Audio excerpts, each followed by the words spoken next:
Oke, kita langsung aja nih, kita bedah sumber yang kemarin Anda kirim. Ini menarik banget ya, soal 18 tipe korban sang perayu dari bukunya The Art of Seduction. Jadi, misi kita sekarang ini coba memahami lah ya, psikologi di balik kenapa sih orang bisa, katakanlah rentan sama rayuan. Fokusnya ke kekosongan itu, kebutuhan mendasar yang jadi target. Tapi ini bukan panduan manipulasi loh ya, lebih ke biar kita paham aja polanya. Gimana menurut Anda? Iya, setuju banget. Ini topik yang sangat relevan sih menurut saya. Memahami tipe-tipe ini seperti yang ada di materi itu ya, intinya bukan buat jadi perayu, tapi ya itu tadi, kesadaran diri, mengenali titik-titik rentan di diri sendiri atau mungkin di orang lain juga. Argumen utamanya kan rayuan itu sering berhasil karena dia nyasar kekosongan yang spesifik banget. Dan penting juga untuk nggak proyeksi ya, maksudnya jangan kita mikir orang lain punya kekosongan yang sama cuma karena kita ngerasain itu. Itu ditekankan juga di sumbernya. Betul, betul. Nah, di materi Anda ini kan ada 18 tipe ya. Banyak juga. Jelas nggak mungkin kita bahas semua nih waktunya.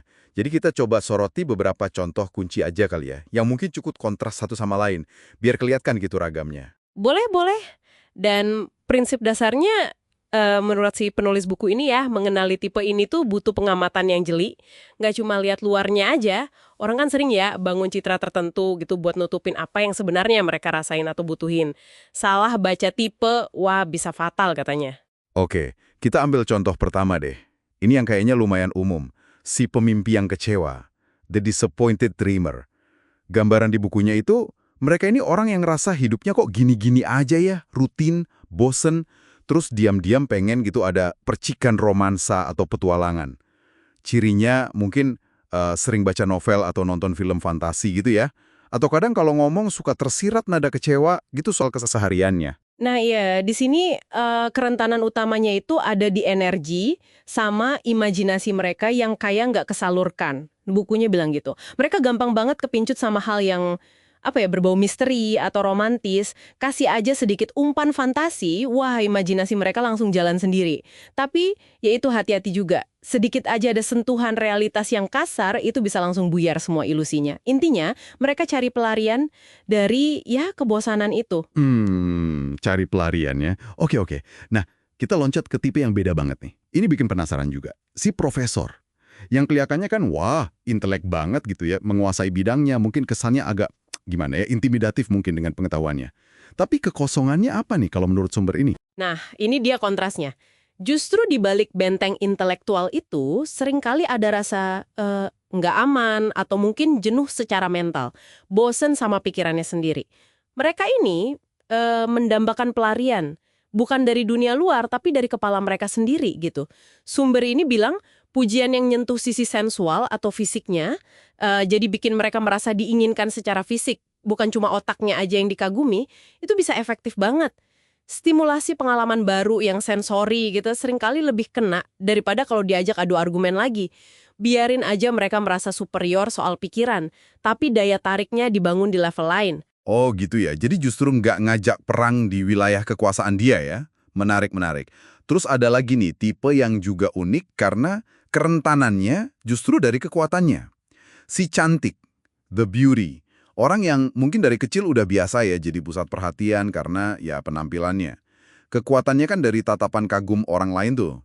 Tapi di situ juga sumber cemasnya ya. Takut daya tariknya pudar, terus sering juga ngerasa sepi karena kayaknya dinilai cuma dari luarnya aja. Tepat, tepat sekali. Isolasi emosional itu sering jadi titik lemahnya. Di balik semua kekaguman itu, mereka sebenarnya kangen divalidasi lebih dalam. Pengen diakui bukan cuma karena fisik. Makanya argumen di buku itu bilang, rayuan yang justru fokus ke kecerdasannya, atau karakternya, keunikannya sebagai individu, sesuatu selain cantiknya, itu bakal perasa nyegerin banget buat mereka. Sangat efektif. Mereka pengen merasa dilihat utuh gitu loh. Wah, iya ya, bener juga ya.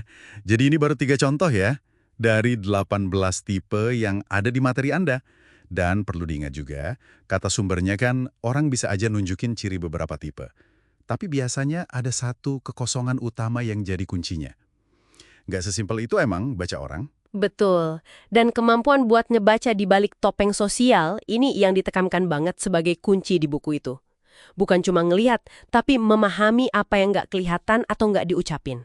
Jadi, Kesimpulannya nih, buat Anda yang dengerin, apa sih intinya?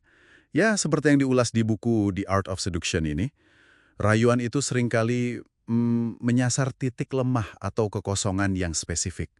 Ada polanya gitu.